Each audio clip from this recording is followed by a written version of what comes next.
बुलेटिनच्या सुरुवातीला बातमी शिवसेनेच्या अयोध्येवारीची।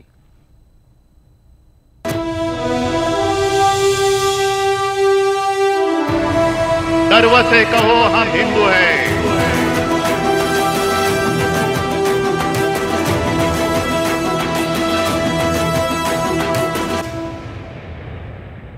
शिवसेनेच्या अयोध्या वारीनं पुन्हा एकदा राम मंदिराच्या प्रश्नानं उचल खाल्ली आहे। अयोध्येला पोलीस छावणीचं जणू स्वरूप प्राप्त झालंय, तर भाजपला खिंडीत गाठण्यासाठी शिवसेनेनं आक्रमक भूमिका घेतली आहे। बघूयात अयोध्येत नेमकं सुरू आहे काय।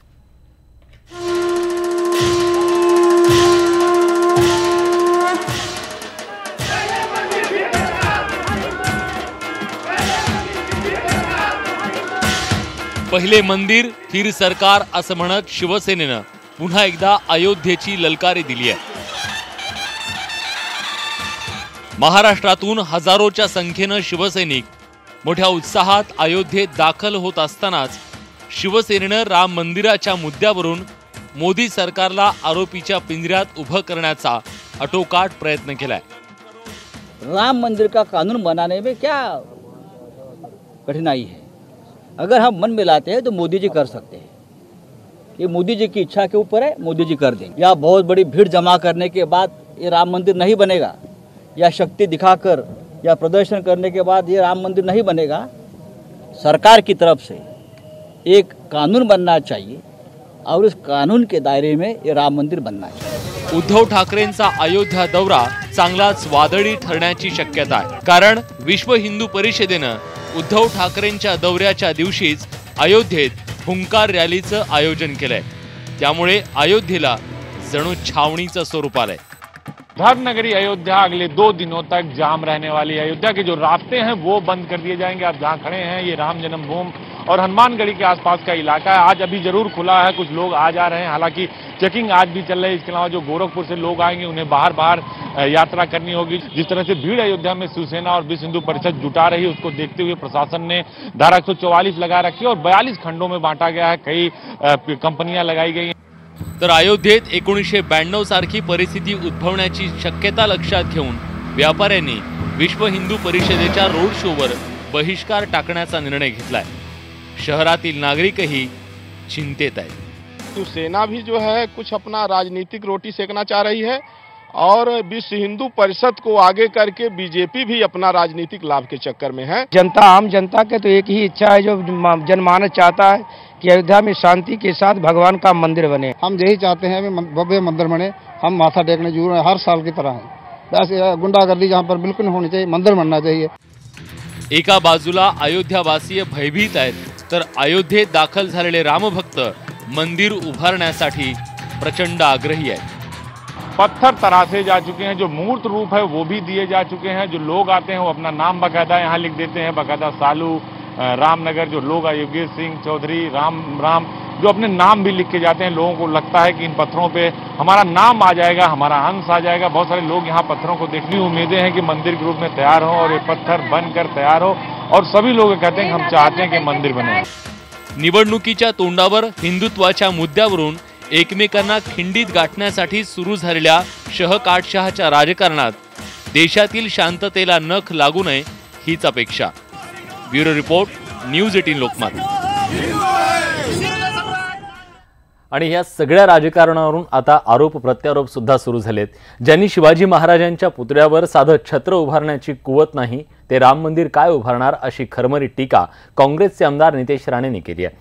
आंतरराष्ट्रीय विमानतळाच्या प्रवेशद्वाराजवळ छत्रपती शिवाजी महाराजांचा भव्य पुतळा उभारला खरा, पण या पुतळ्यावर छत्र उभारण्याचं आश्वासन शिवसेना पक्षप्रमुख उद्धव ठाकरेंनी दिलं, मात्र त्यांनी ते पाळलं नाही। त्यानंतर काँग्रेस आमदार नितेश राणे यांनी शिवसेनेवर कुरघोडी करत शिवाजी महाराजांच्या पुतळ्यावर आज छत्र उभारलंय। एवढंच नाही तर आम्ही दिलेले शब्द पाळतो आणि पहिले आमचे छत्रपती मग जाऊ अयोध्येत आरती असं म्हणत त्यांनी ट्विट केलंय आणि शिवसेनेला टोला लगावलाय। आरक्षणाच्या मुद्द्यावरून भाजप समाजात दुही निर्माण करण्याचा प्रयत्न करत असल्याचा आरोप राष्ट्रवादी काँग्रेसचे अध्यक्ष शरद पवार यांनी केलाय। निवडणुका आल्या की पक्षांना हिंदुत्व आठवतं, राम मंदिर आठवतं असा टोला सुद्धा त्यांनी भाजप आणि शिवसेनेचं नाव न घेता लगावलाय।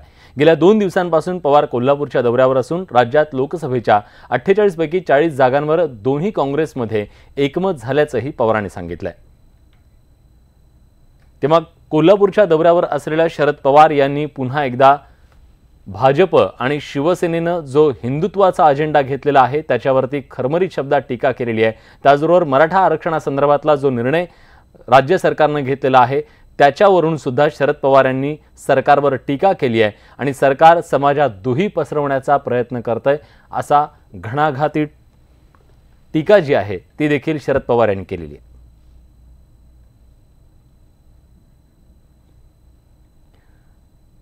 खरं तर एका बाजूला अयोध्येमध्ये राम मंदिराच्या मुद्द्यावरून शिवसेना भाजपला कोंडीत पकडण्याचा प्रयत्न करते आणि त्याच वेळी या 2 पक्षांचं हे कुरघोडीचं राजकारण सुरू असताना शरद पवार यांनी या दोन्ही पक्षांवरती टीका केली आहे आणि केवळ निवडणुकांच्या तोंडावर यांना राम मंदिराचा विषय आठवतो, तो मुद्दा आठवतो आणि त्याचं राजकारण केलं जातं। त्यामुळे हे दोघंही समाजासाठी घातक आहेत अशा प्रकारची खरमरीत टीका आज राष्ट्रवादी काँग्रेसचे अध्यक्ष शरद पवार यांनी केलेली आहे। त्याचबरोबर मराठा आरक्षणावरून सरकारनं जो निर्णय घेतलेला आहे त्यावर सुद्धा शरद पवार यांनी सरकारवर टीका केली आहे। काय म्हणालेत शरद पवार नेमकं जाणून घेऊयात।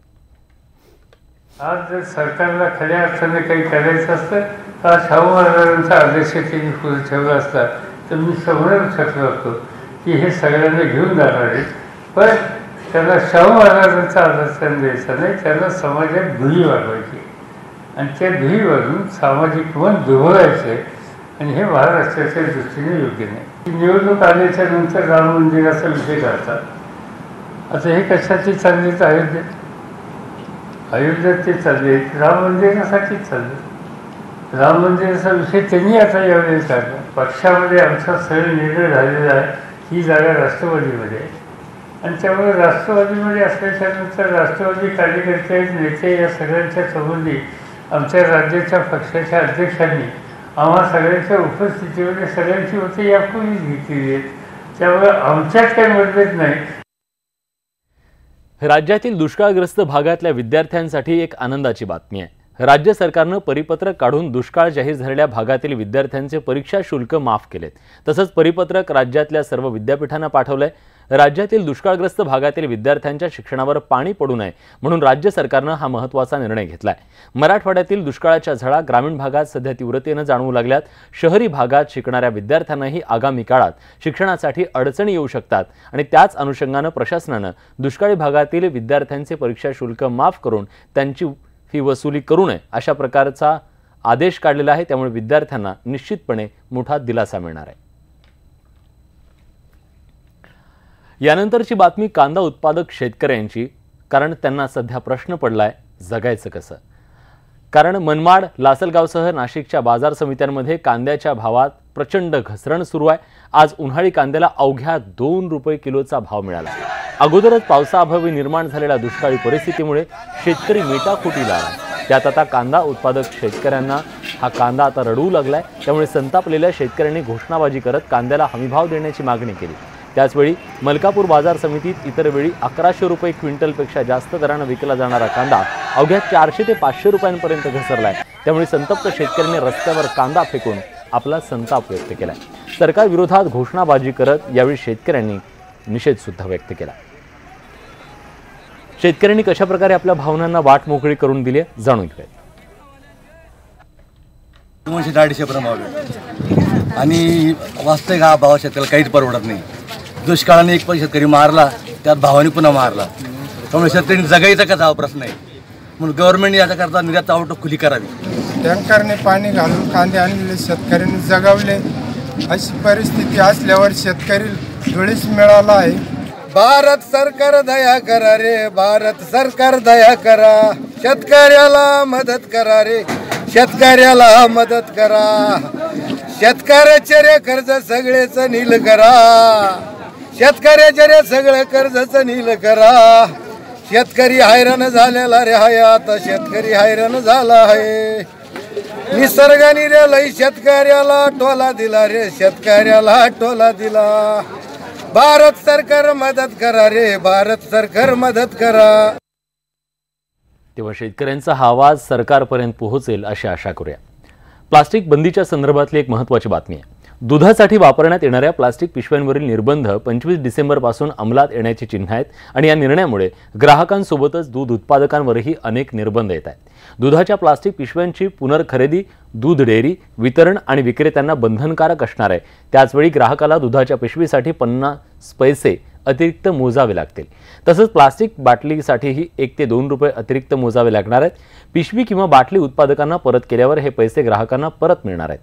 सरकारच्या नव्या निर्णयामुळे दूध उत्पादकांची मोठी डोकेदुखी वाढू शकते आणि त्यामुळेच त्यांचा या सगळ्याला विरोध आहे. त्यामुळे हा निर्णय मागे न घेतल्यास दूध संघानं दूध खरेदीचा निर्णय थांबवण्याचा निर्णय घेतलाय. किचकट जो निर्णय शासनाने घेतला आहे तो निर्णय ताबडतोब मागे घेणे गरजेचं आहे. कालच पुण्यामध्ये आमची महाराष्ट्र राज्यातल्या दूध व्यावसायिकांची एक बैठक झाली आणि त्या बैठकीमध्ये असा निर्णय झालेला आहे की हा जो निर्णय शासनाने जर माघारी घेतला नाही तर आम्ही शेतकऱ्यांचं दूध स्वीकारणार नाही आणि ग्राहकापर्यंत 40 ते 50 लाख लिटर जे पिशवी पॅकमध्ये जातं ते सुद्धा दूध गेलं नाही तर खूप मोठ्या प्रमाणामध्ये शेतकऱ्याचा सुद्धा उद्रेक होऊ शकतो.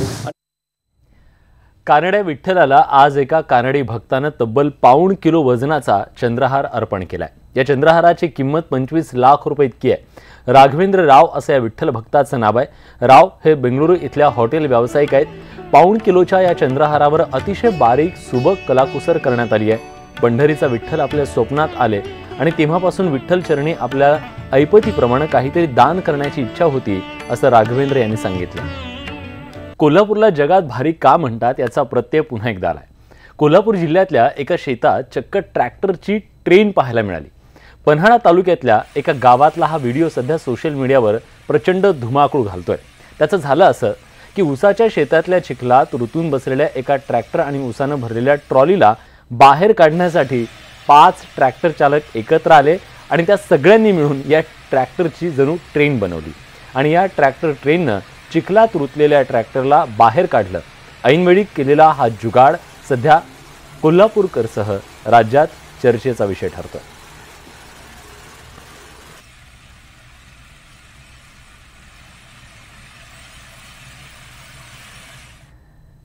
याला म्हणतात एकीचं बळ. जगात जर्मनी, भारतात परभणी असं म्हणणाऱ्या परभणीची खरी ओळख म्हणजे दुष्काळी पट्ट्यातल्या जिल्ह्याची. मात्र लवकरच परभणीची नवी ओळख निर्माण होऊ पाहते आणि ती म्हणजे दुष्काळातलं नंदनवन. पाहुयात एक रिपोर्ट.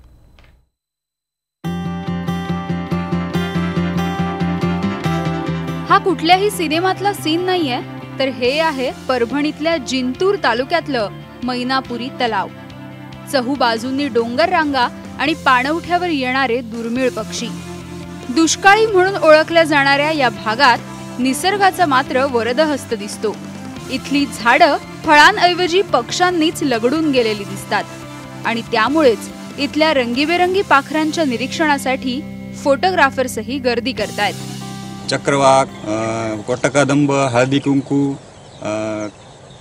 करकोचे, ग्लोसियाबीस आणि बगळे, पान कोंबड्या, पान कावळे असे खूप सारे पक्षी भेटले. आणि याचं वैशिष्ट्य म्हणजे हे दरवर्षी फक्त हिवाळ्यातच आपल्याकडे दिसतात. काही विदेशातून स्थलांतर करून येतात आणि त्यापैकी आपल्या मैनापुरी तलावात हे आलेले आहेत. दुपारी 3 ते सूर्य अस्ताला जाईस्तोवर इथे पक्ष्यांचा मेळा बघायला मिळतो. एकीकडे आभाळात सूर्यकिरणांच्या छटा बघायला मिळतात आणि तेच रंग पाखरांच्या पंखावर उतरतात. खूप सारे पक्षी या ठिकाणी ह्या जलविहारामध्ये आपल्याला दिसून येतात. राखी बगळा असेल, पानकावळे असतील आणि एवढा दुरून आलेला हा चक्रवाक पक्षी असेल, अशा विविध पक्ष्यांचं दृश्य या ठिकाणी आम्हाला पाहायला मिळते. मी इथे वेगवेगळ्या प्रकारचे पक्षी पाहिलेत पाण्यात पोहताना. त्यांना पाहताना छान वाटतं. तर दुर्बिणीने खूप चांगले दिसतात ते पक्षी. परभणीतल्या या भागात माणसांची फारशी ये जा नसल्यामुळे तिथे मुक्तपणे पक्ष्यांचा विहार दिसतो. मात्र दुष्काळी ओळख असणाऱ्या या परभणीला आता मैनापूर तलावाच्या समृद्धीमुळे नवी ओळख मिळायला हरकत नाही. पंकज क्षीरसागरसह bureau report, news 18 Lokmat, Parbhani. माथेरानला जाणाऱ्या पर्यटकांसाठी खुशखबर म्हणायला हरकत नाही, कारण नेरळ माथेरान टॉय ट्रेनला आता अत्यंत आकर्षक रंगात आणि निसर्गचित्रांचं कोंदण लाभलंय. माथेरानच्या राणीला नवा साज चढल्यानं माथेरानच्या या राणीचा अगदी नूरच पालटून गेलाय. त्यामुळे या गाडीतून जर तुम्ही प्रवास करणार असाल तर तो प्रवास काही और असेल यात शंका नाही. हे आनंददायी हा प्रवास अनुभवायचा असेल तर थंडी आहे आणि थंडीच्या सोबतीला डोळ्यांना गारवा देणारी ही चित्रसुद्धा आहे. आज सकाळी 7:45 वाजता नेरळून माथेरानच्या दिशेनं ही पहिली ट्रेन रवाना झाली आणि याची देही याची डोळा काही पर्यटकांनी याचा आनंदसुद्धा लुटला.